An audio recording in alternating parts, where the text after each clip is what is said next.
Good morning, everybody. Day 11. We have traveled over 2,800 miles on our 16-day, 4,100-mile Heartland adventure. And after getting to spend 2 nights and a full day in the Memphis area, we pack up and head towards Florida. We may not have seen Elvis's Graceland yesterday, but today we make a stop in Tupelo, Mississippi to see the birthplace of Elvis, and hope to end the day between Mobile, Alabama and Pensacola, Florida.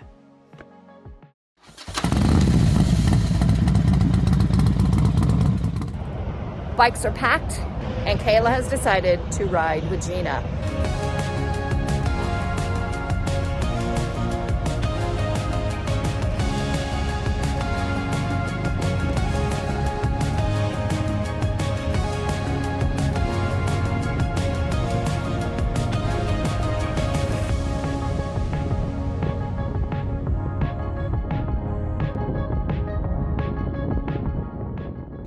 As we leave West Memphis, Arkansas, on this beautiful sunny morning, we cross back over the Mississippi River Bridge into Tennessee for the 4th or 5th, but definitely the final time on this trip.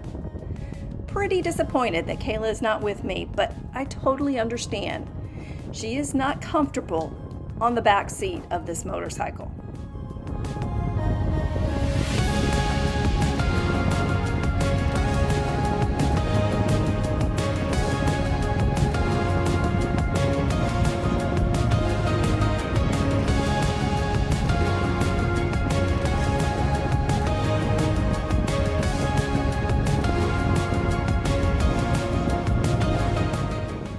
Our route takes us down US Highway 78, a nice 4-lane road which takes us into Mississippi.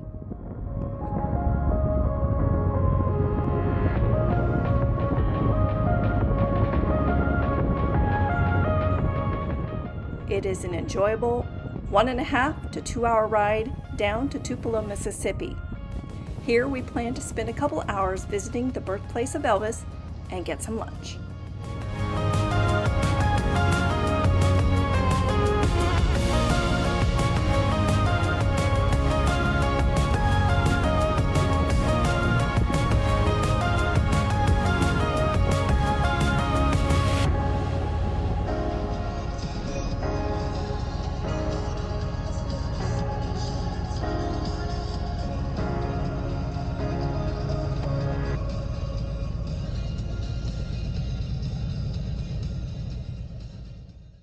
Leaving the motorcycles in the parking lot, we pass the replica of the Presley family's 1939 green Plymouth sedan that they drove in 1948 when they left Tupelo for Memphis.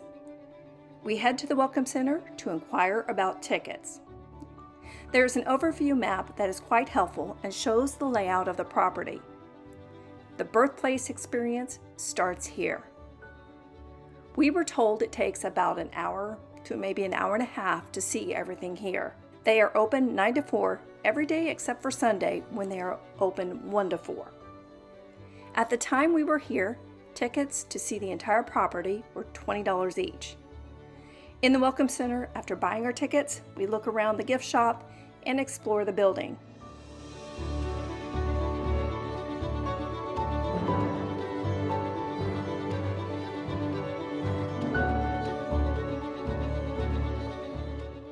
We go through the Elvis Presley Birthplace Museum.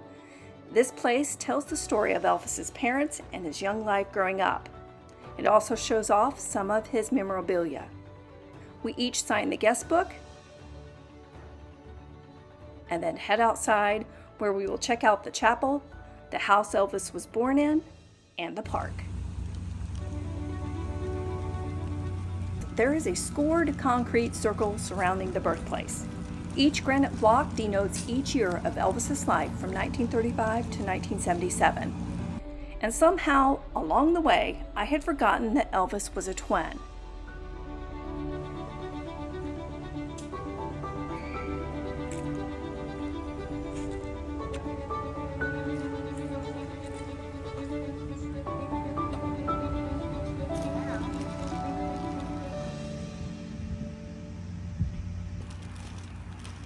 It is here we meet Chuck Ritz, the co-founder of the Hope and Peace Foundation. I'm out of Baltimore, so we have a nonprofit that our big mission is to never forget 9/11. I've been traveling every state looking for 9/11 memorials.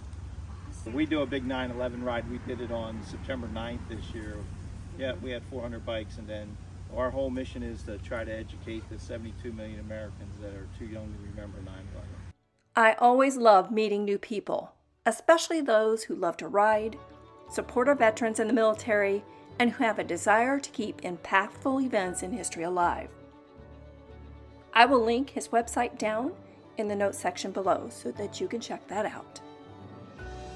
In 1934, Vernon Presley borrowed $180 for materials to build this small frame house. In today's money, that would be about $4,000. It was in this little two-room house on January 8, 1935, that the King of Rock and Roll was born. The family lived in the house about 3 years until the home was repossessed when Vernon could not pay the $180 loan.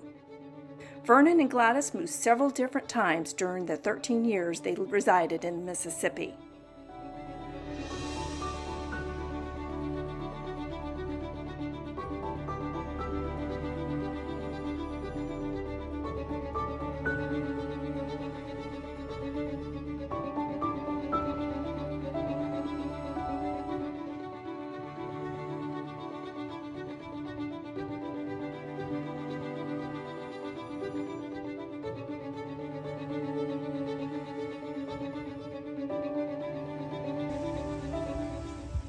Then we come to the First Assembly of God Pentecostal Church. This is where Elvis first became interested in music. This building was not built on this location. It was moved here to the Birthplace grounds in 2008. Throughout the day, there's a 15-minute multimedia recreation of a Pentecostal service. Screens come down that makes you feel like you're in the middle of a church service when Elvis was a young child.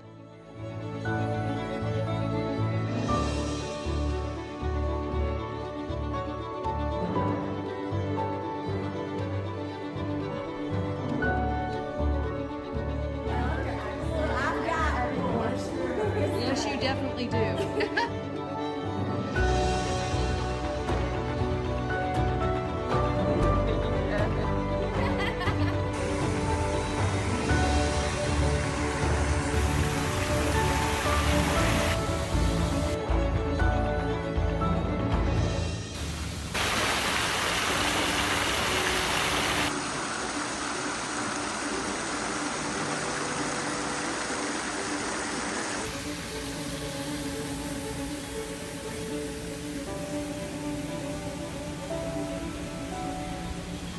We really enjoyed visiting Elvis's birthplace today and so glad that we took the time to do this.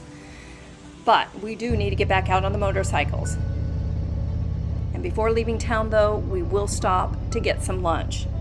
At the recommendation of the staff here, we decide to head over to check out Johnny's Drive-In Diner, a place where Elvis and his friends used to go. This all-American diner was established in 1945. Adding to the charm and allure of this place are all the photos and memorabilia from Elvis's visits. If you are fortunate to get here before the crowds like we did, you can even sit in the booth that sports a photo of Elvis sitting in this very same booth. Even today, you can enjoy some of the food that Elvis liked to eat and try one of his famous dough burgers. They're not bad. Actually, they are made with flour, and they did that to make the meat go further. It's not bad. It reminds me of a slider. I actually love it.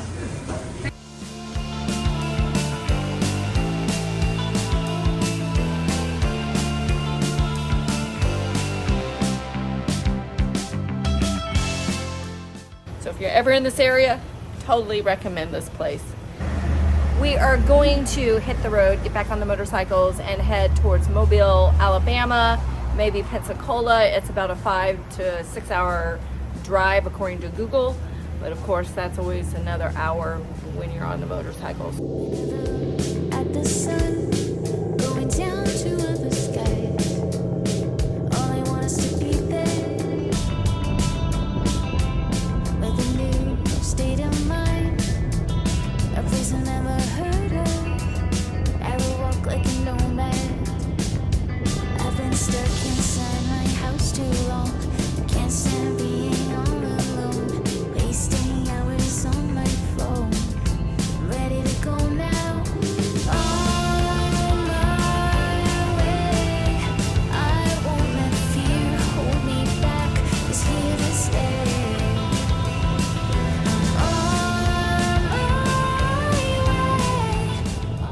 are in Marion, Mississippi, and we have about 189 miles to go to get to Pensacola, where we are going to stop for the night, enjoying this beautiful afternoon ride.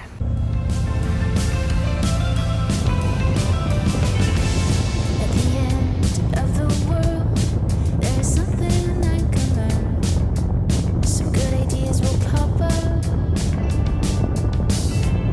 with a new, different wind. I'm gonna let it take me to people that will trust me. We come to Alabama, and that beautiful afternoon and evening ride, well, it turns into a dark ride on a 2-lane road.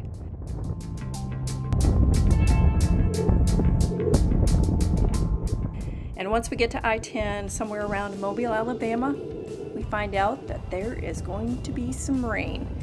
I had picked out several hotels along the way and decided to go ahead and set the GPS to go to the closest one, and that is in Daphne, Alabama. And it is there, when we get off the exit, the rain starts. Thankfully, the ride in the rain was brief, but it was enough to get drenched. The Comfort Inn here in Daphne, Alabama was very nice. We took the opportunity to do some laundry and check out the weather forecast for the rest of the week, especially the Florida Keys, where we are heading.